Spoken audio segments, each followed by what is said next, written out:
Okay, this is the third video in the series on acids and bases, and what I want to do now is contend with the standard Bronsted-Lowry strong base. So over here on the right side of the screen, I've listed the 5 strong bases.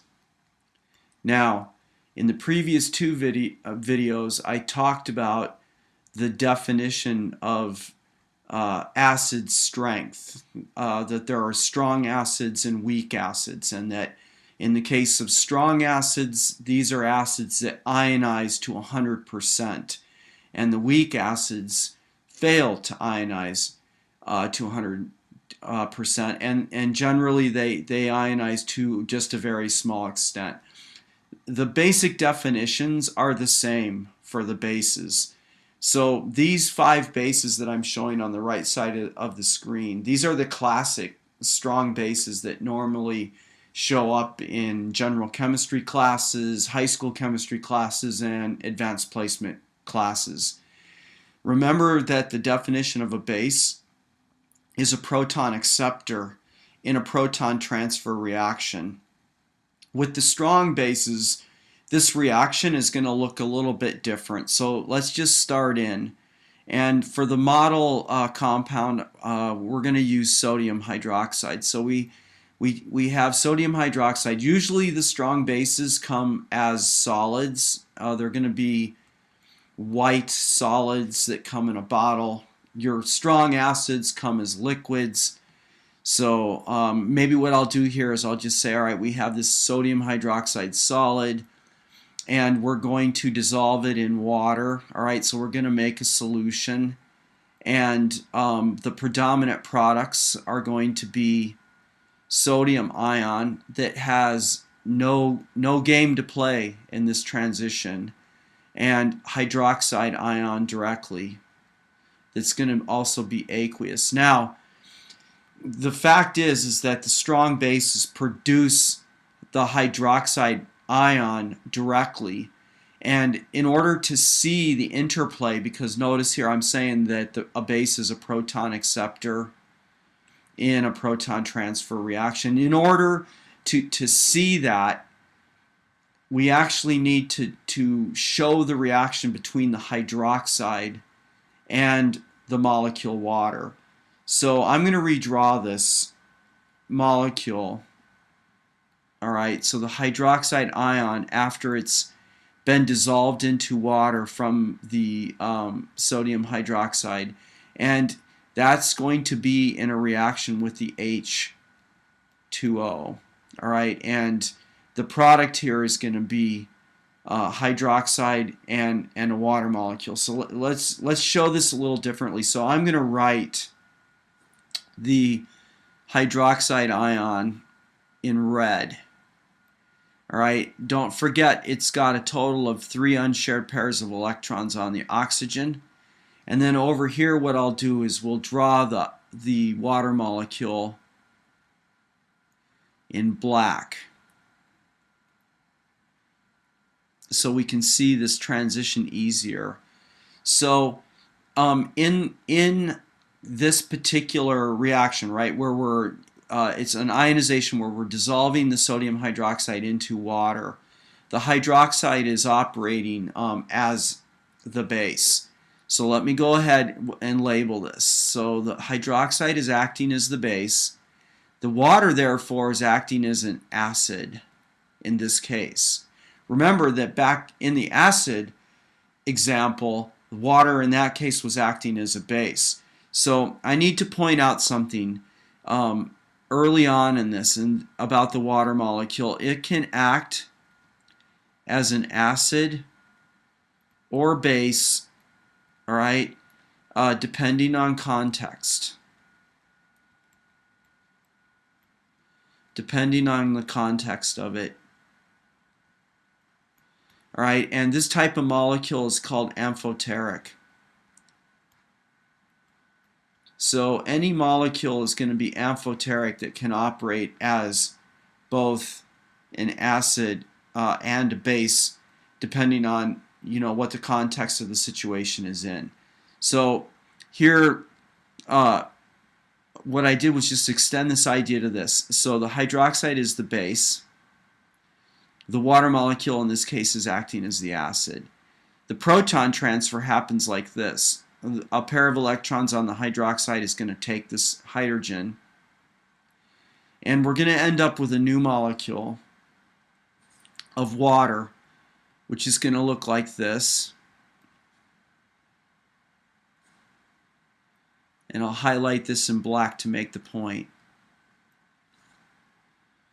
All right, and left behind is hydroxide.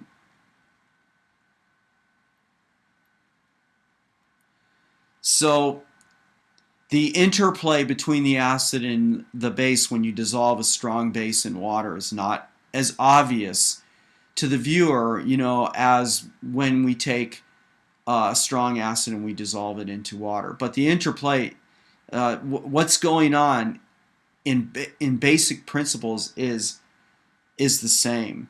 Now, very quickly, I want to point out that with these strong bases here, you have stoichiometry that you've got to pay attention to. See, because each of these bases has got 2 moles of hydroxide. So really quick, what I want to do is just go ahead and run one of those equations.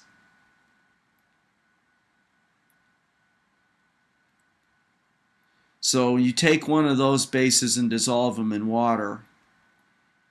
And again, the cation you produce here has no bearing on the acidity or basicity of the reaction. And what we're going to produce is going to be 2 OH minuses. So the basicity you get for one of these molecules is actually twice the bang for the buck. Because in the case of the NaOH or the KOH, you see the mole ratio here is 1 to 1 to 1. The mole ratio here is 1 to 2. All right.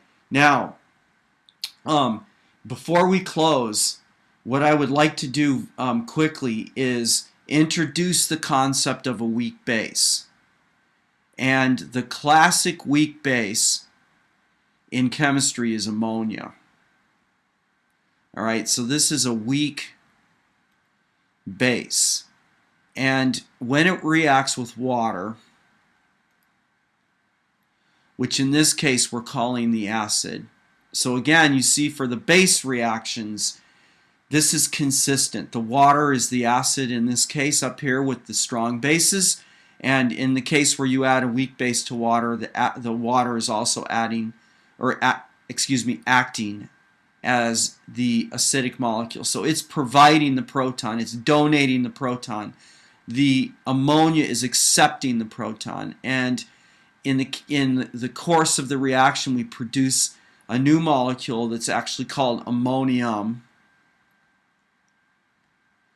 And you can see that ammonium picked up the proton off of the water, and then we produce the hydroxide. Now, couple of things. This is the base that's going into the reaction. The ammonium is what we call the conjugate acid. All right, the water is acting as the acid in this, and the hydroxide is actually the conjugate base. This is going back to terminology when we looked at the acidic situations. What I want to do before I close is actually show you the curved arrow mechanism for this so you can understand how the proton is being donated. So what I'm going to do is rewrite the ammonia here, the Lewis formula, which is going to look like this. And you can see the pair of electrons on the ammonia, and then the water will be here. Again, remember that there are partial charges on these molecules, so the water has a partial charge on the 2 hydrogens, and in the ammonia molecule there's going to be a partial negative charge because of the electronegativity differences between the nitrogen and the hydrogen in the ammonia, and the electronegativity difference between the oxygen and the hydrogen in the water. So there's little partial positives on the hydrogens, little partial negative on the nitrogen. this pair of electrons can abstract or take the hydrogen from the water. So the water is acting as the acid. The ammonia is acting as the base. The new molecule we get out of this, which is the ammonium, is going to have a loose formula that looks like this. All right, and it's got a positive charge on it, a formal charge. It's the conjugate acid. It is paired with the ammonia. So the ammonia and the ammonium are the conjugate acid-base pair, or they're one of the conjugate acid-base pairs. And then the other molecule that we form here is hydroxide. And the water and the hydroxide will be the other conjugate acid base pair. All right, and with that, I'm going to go ahead and close this video.